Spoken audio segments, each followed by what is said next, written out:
안녕하십니까 성도 여러분. 기쁘고 행복한 안식일을 맞이했습니다. 한 주일 동안 어떻게 지내셨습니까?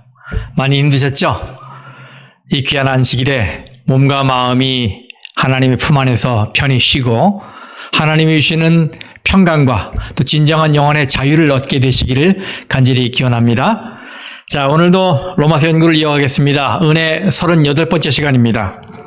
오늘은 로마서 8장 28절에서 30절까지 말씀을 본문으로 해서 그리스도인에게 우연은 없다, 이런 제목으로 말씀의 은혜를 나누도록 하겠습니다.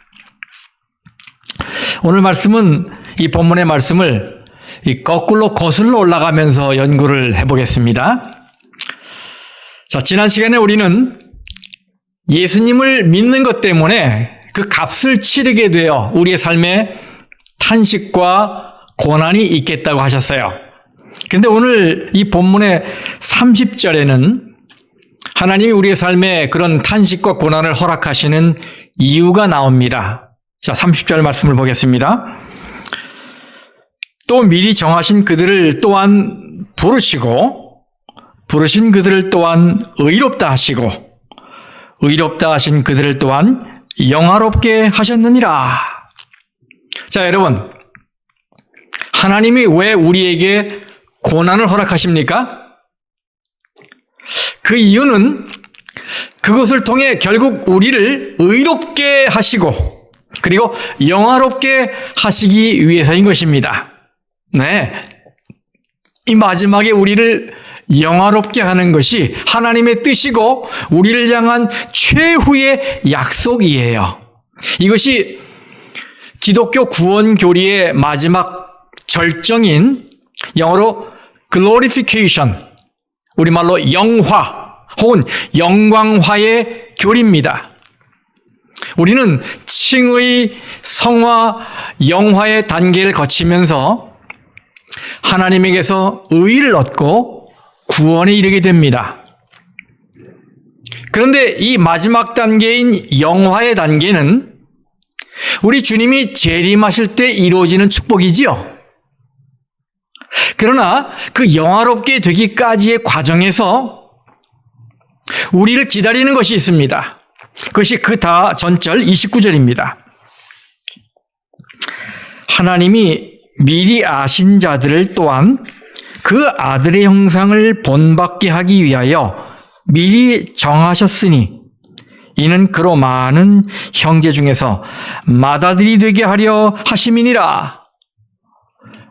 하나님이 우리의 삶에 고난을 허락하시는 이유는 우리가 예수 그리스도를 본받아 우리의 인격이 자라고 또 우리의 삶이 거룩하게 바뀌길 바라시기 때문입니다.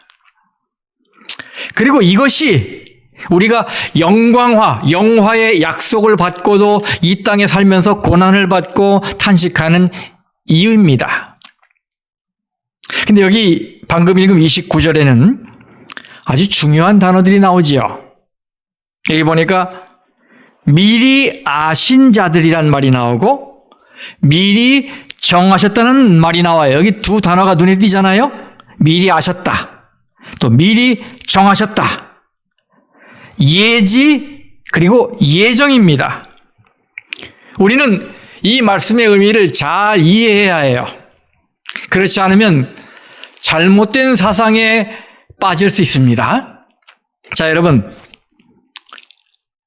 미리 아는 것과 미리 정한 건 같은 말입니까?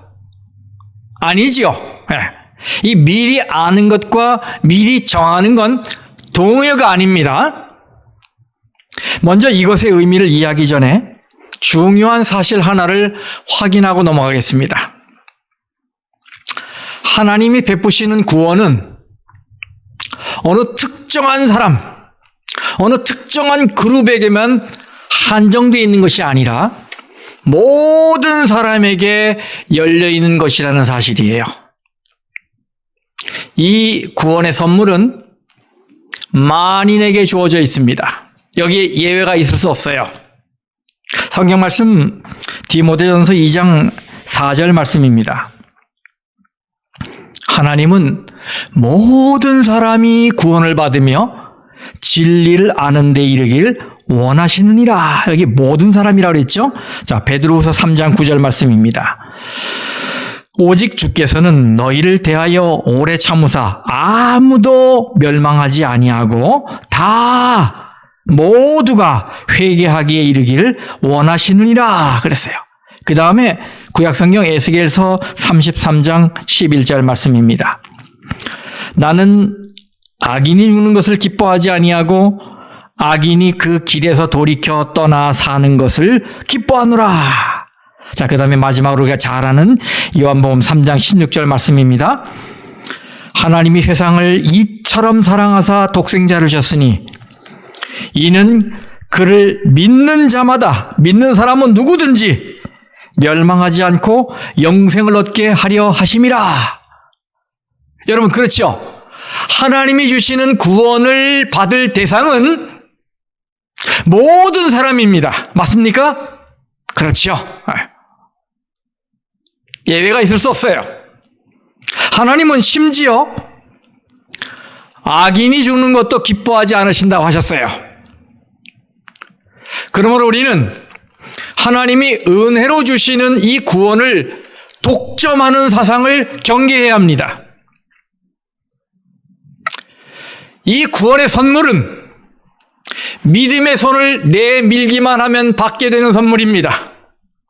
마음의 문을 열고 우리 주님을 모시기만 하면 주어지는 은혜입니다. 그런데 우리 중에는 그것마저도 하지 않는 사람들이 있어요. 그 선물이 마음에 들지 않는지 심통을 부리고 매몰차게 뿌리치며 자신의 길을 고집하는 사람들이 있어요. 구원의 선물이 주어졌는데도 불구하고 그것을 발로 걷어 차는 사람들이 있어요. 그래서 예수님도 왕의 아들의 이 혼인잔치에 비유해서 그 점을 지적하셨습니다. 마태복음 22장 14절 말씀. 청함을 받은 자는 많되 택함을 입은 자는 적으니라.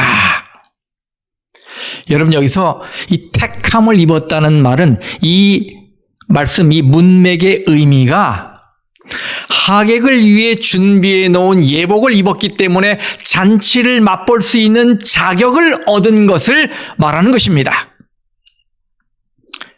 여기서 우리는 하나님은 모든 사람을 구원에 이르도록 초청하셨지만, 하객으로 다 초청하셨지만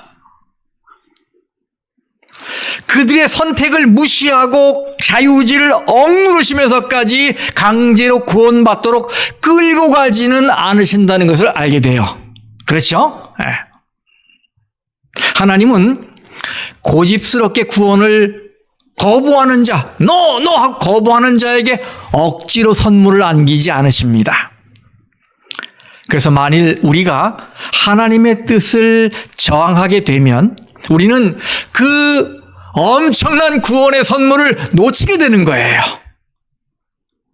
그래서 하나님의 예지, 즉 미리 아심과 하나님의 예정, 즉 미리 정하심은 인간의 선택권, 즉 영어로 free will, 자유의지를 억압하지 않습니다.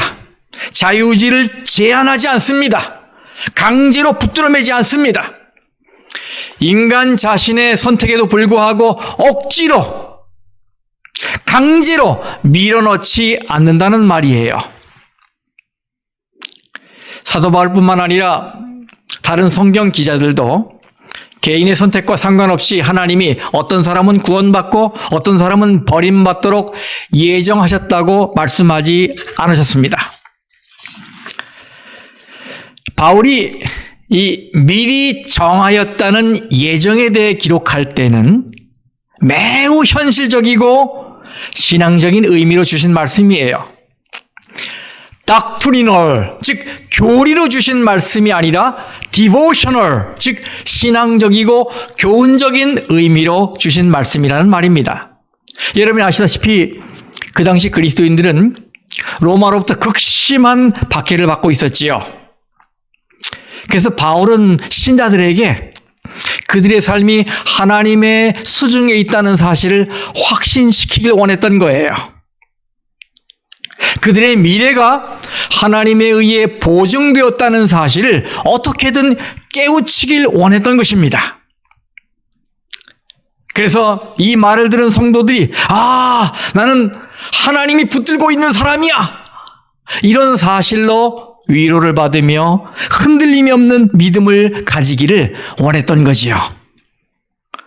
그러므로 여기서 바울이 말하는 것은 영원한 구원 문제를 개인에게 정하셨다는 그런 이야기가 아닙니다.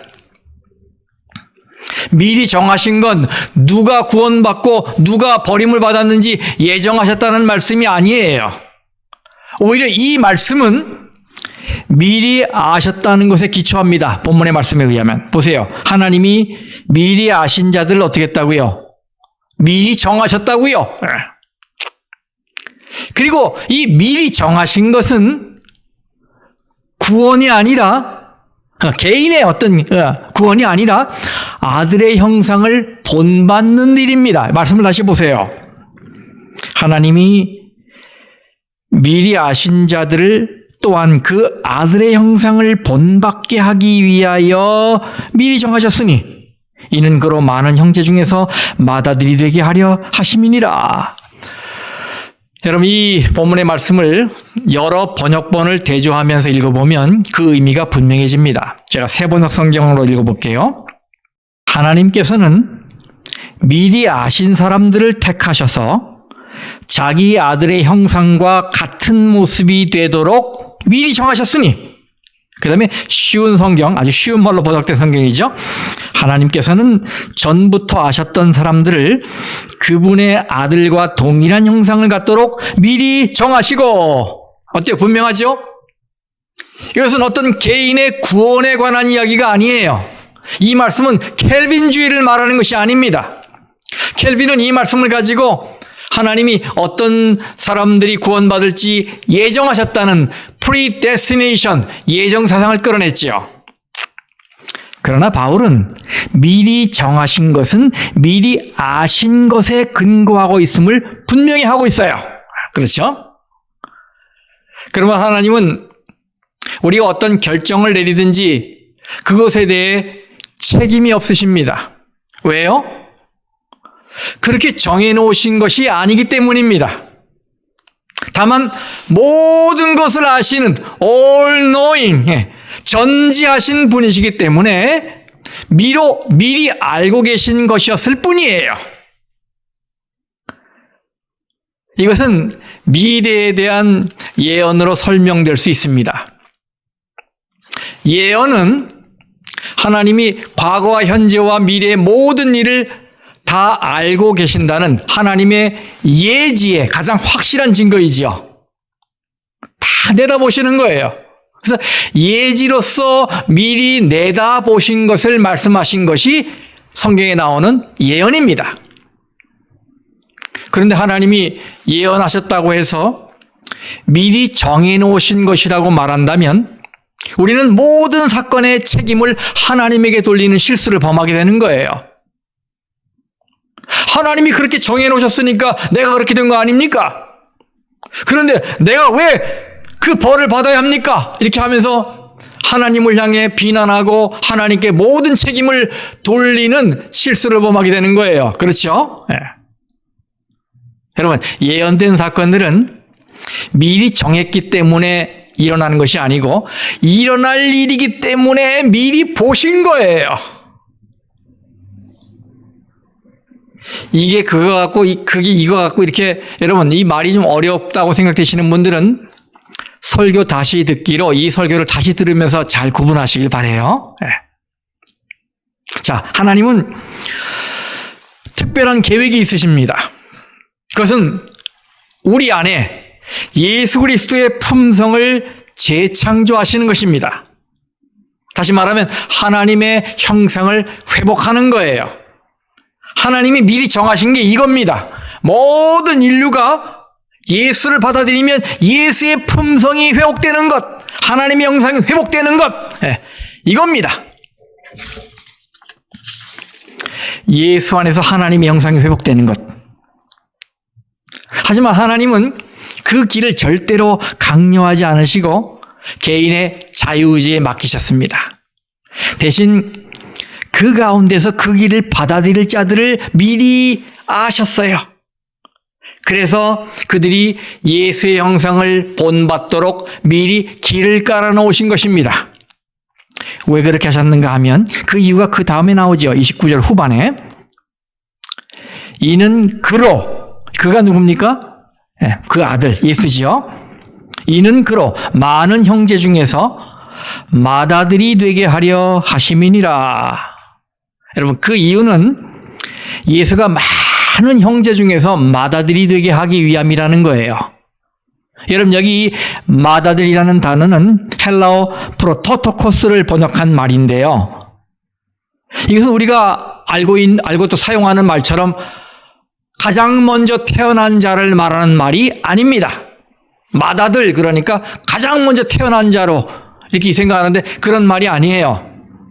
다시 말하면 태어난 시간의 순서를 의미하는 것이 아니고 모든 것을 있게 한 근본이라는 말이고 으뜸 혹은 뛰어난 자라는 의미예요. 그래서 이것은 모든 영광을 받으셔야 할 분으로서의 그리스도의 위치를 말해주는 것입니다. 성경이 예수님을 교회의 머리로 표현하기도 하고 또 하나님의 나라의 왕으로 표현하기도 하고 인류의 구원자로 표현하기도 하지요. 바로 이런 것들을 혈통적인 의미로 바꾸어서 설명한 것이 맏아들이라는 말이에요.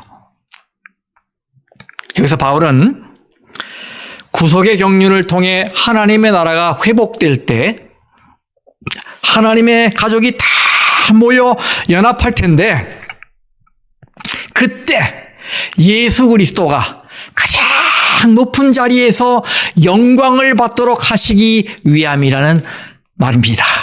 그걸 말하시는 거예요. 여기 빌립보 2장 9절에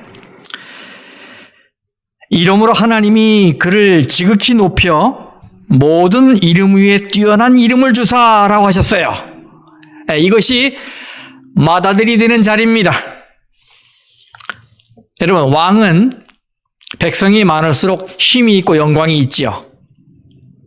예수님이 맏아들로서 영광을 얻으려면 그 밑에 동생들이 많아야 합니다.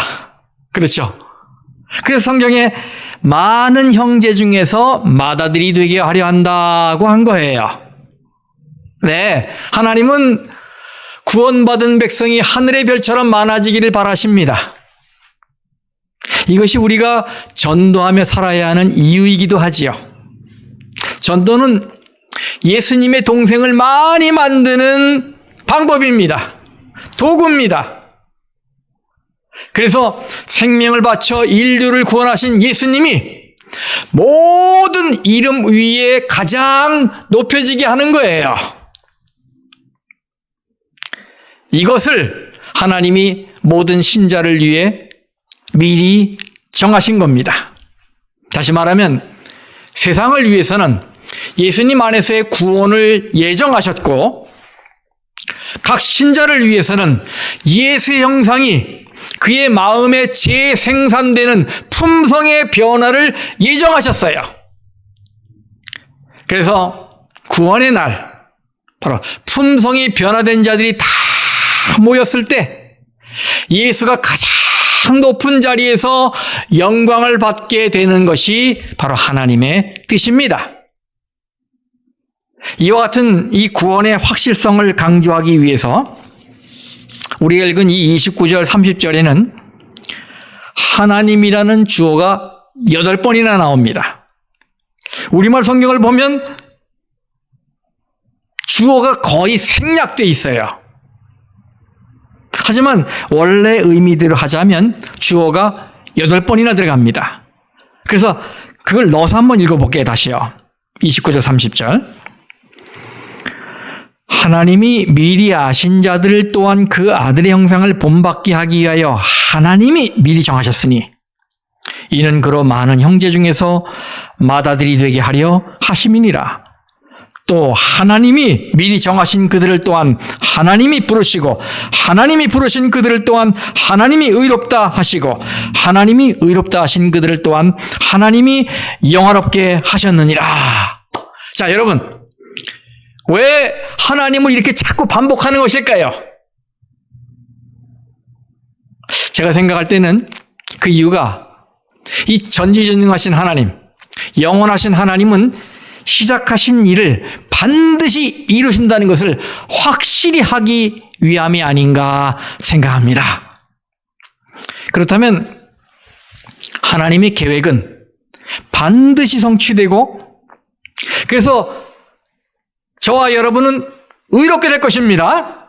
그리고 영원하게 될 거예요. 바로 이것을 가르쳐주는 것이라고 할 수 있어요. 이 일은 절대로 실패할 수 없다, 이 말이지요. 왜요? 하나님이 계획하시고 하나님이 시작하셨기 때문이에요. 그뿐 아니라 또 한 가지 중요한 사실은 여기에 나오는 동사가 5개인데요. 이 5개의 동사가 전부 다 영어로는 aorist라고 하는데요. 부정과거형으로 쓰였다는 사실이에요. 아셨습니다. 정하셨습니다. 부르셨습니다. 의롭다 하셨습니다. 영원하게 하셨습니다. 이 말이에요. 보통 우리말 성경에는 어법상 맨 끝에만 과거 동사가 사용되지요. 그렇지만 여기 나오는 모든 동사가 부정과거형이에요. 이 부정과거라는 이 용어는 사실은 다른 언어에는 없는 이 신약성경 헬라어의 독특한 어법입니다. 이것은 과거, 현재, 미래 중 과거라는 시간에 다 이루어진 일이라는 의미라기보다는 그 사건이나 그 사실이 확실하다는 의미로 사용되는 말이에요. 즉, 시간에 대한 얘기라기보다는 사건의 성질, 그런 것에 대한 이야기예요. 이건 확실하다, 이런 의미예요. 그렇습니다, 여러분. 이 모든 일은 앞으로 여러 변수가 있고 긴가민가하는 어떤 개연성이 있는 일이 아니라 하나님 편에서는 이미 확실히 다 끝낸 일이라는 말이에요. 그러니 의심하지 말라, 이런 말씀입니다.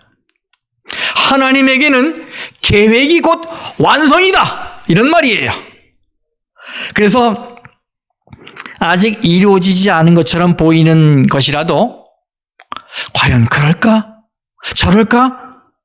이런 게 아니라 반드시 이루어질 일이다, 이 말이에요.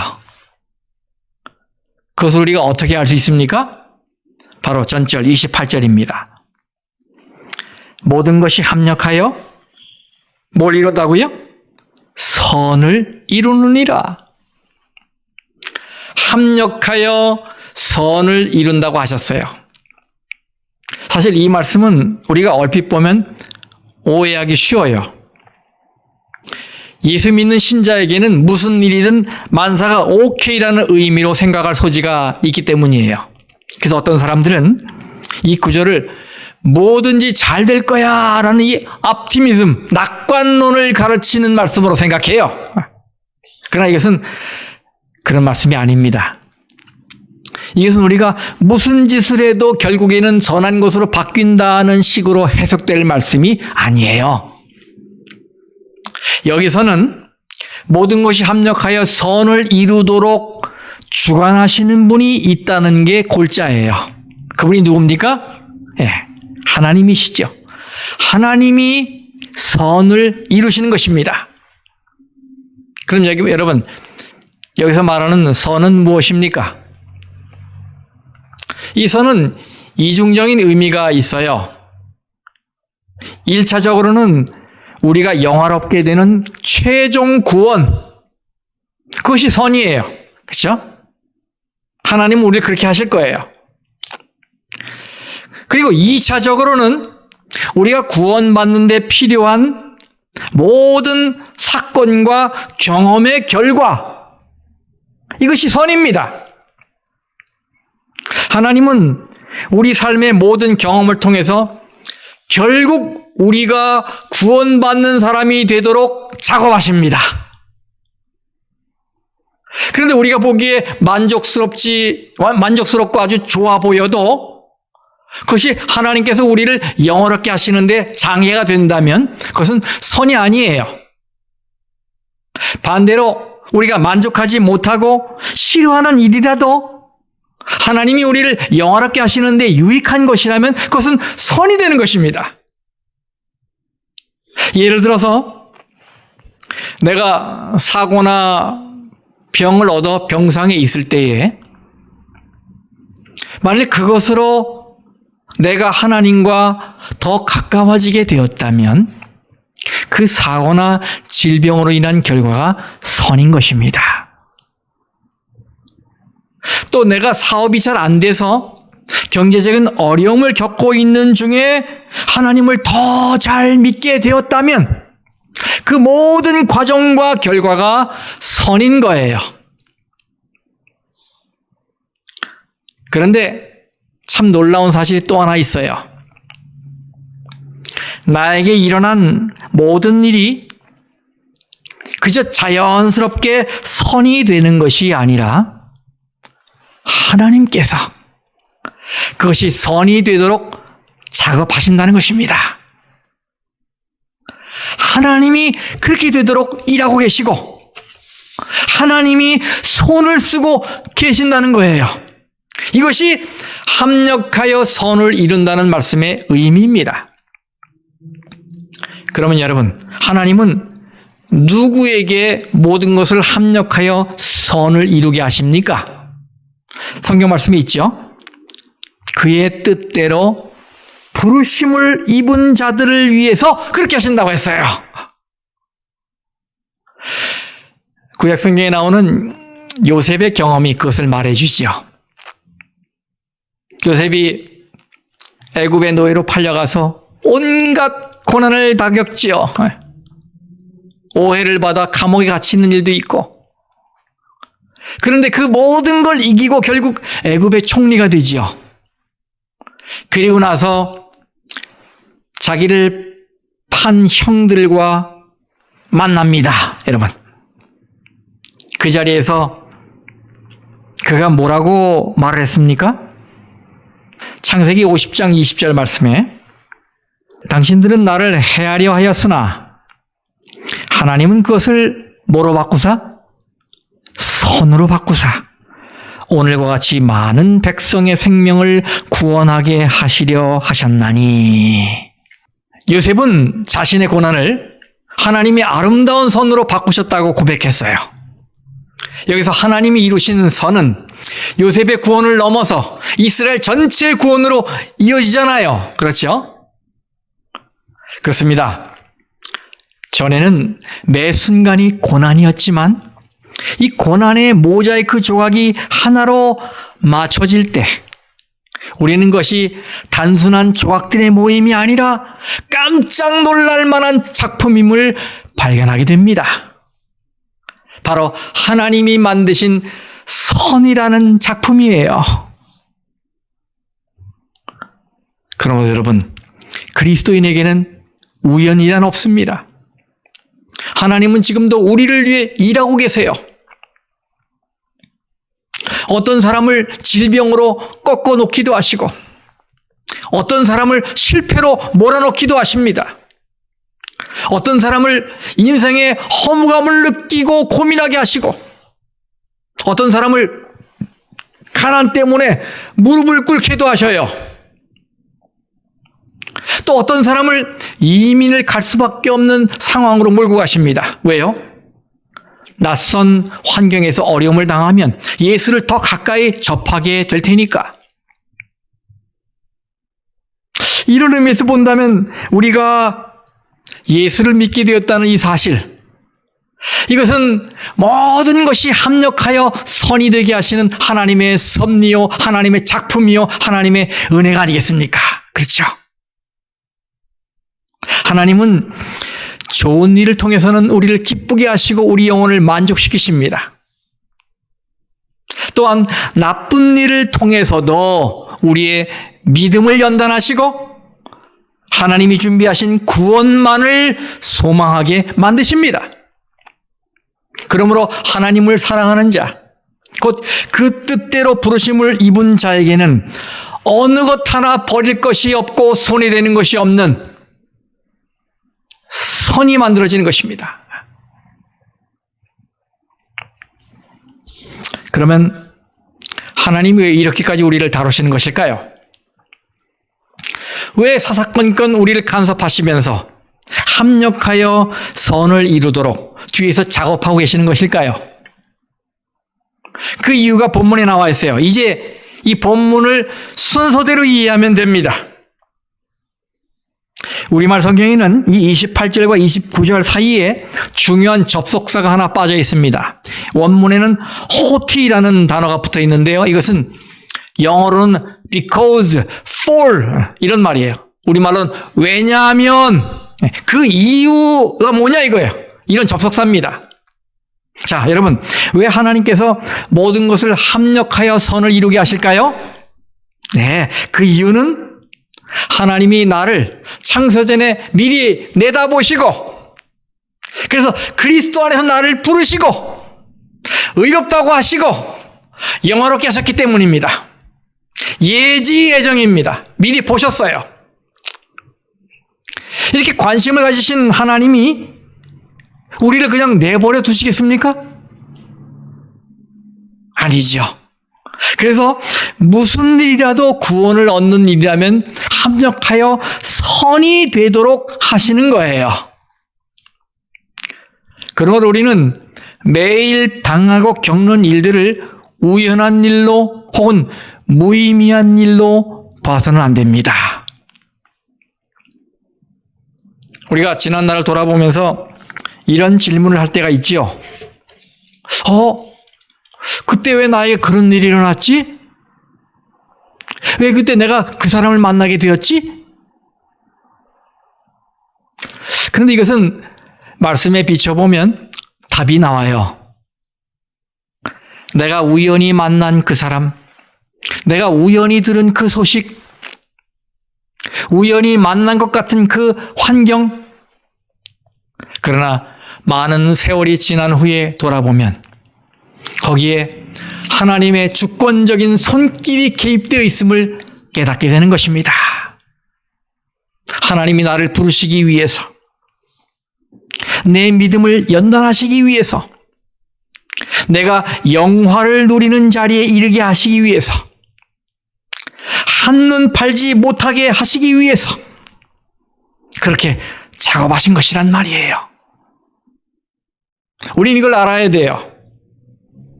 정말 알아야 합니다. 그래서 28절에 뭐라 그랬어요? 우리가 알거니와 이렇게 말했잖아요. 그렇죠? 우리가 알거니와. 여러분이 세상사를 다 몰라도 괜찮습니다. 법을 몰라도 괜찮아요. 정치를 몰라도 괜찮습니다. 돈 버는 방법을 잘 모르고 역사도 잘 모르고 영어도 잘 모르고 심지어 성경을 잘 몰라도 그렇게 큰 흠이 안 됩니다. 괜찮아요. 하지만 이거는 모르면 안 돼요. 하나님이 여러분의 인생을 주관하고 계시고 고난을 선으로 바꿔서 구원에 이르게 하신다는 사실 말입니다. 이건 모르면 안 돼요. 하나님은 언제나 여러분에게 최고의 길을 허락하신다는 믿음을 가져야 합니다. 이거 모르면 안 되는 것입니다. 그렇습니다, 성도 여러분. 우리는 이미 하나님의 손에 꽉 붙들린 사람들이에요. 거기에 대해서 우리가 믿음을 갖길 바라요. 우리는 하나님의 손에서 빠져나갈 수 없습니다. 하나님 우리가 빗나가지 않도록 예수님의 영광스러운 모습을 닮은 자가 되기까지 철저하게 우리 인생에 개입하시면서 모든 것이 합력하여 선이 되도록 도우십니다. 우리가 그것을 믿음으로 받아들이면 이루어지는 겁니다. 이 자유의지를 가지고 그걸 선택하면 이루어지는 것입니다. 그러므로 오늘 우리는 눈물도 감사해야 해요. 성공도 감사해야 합니다. 실패도 감사해야 합니다. 그럴 이유가 있었기 때문이에요. 우리는 그 모든 것이 나를 부르시기 위한 하나님의 손길이었고, 나를 영화롭게 하기 위한 하나님의 섭리였음을 깨닫고 감사해야 합니다. 그렇습니다, 여러분. 그리스도인에게 우연은 없습니다. 말씀 마치겠습니다.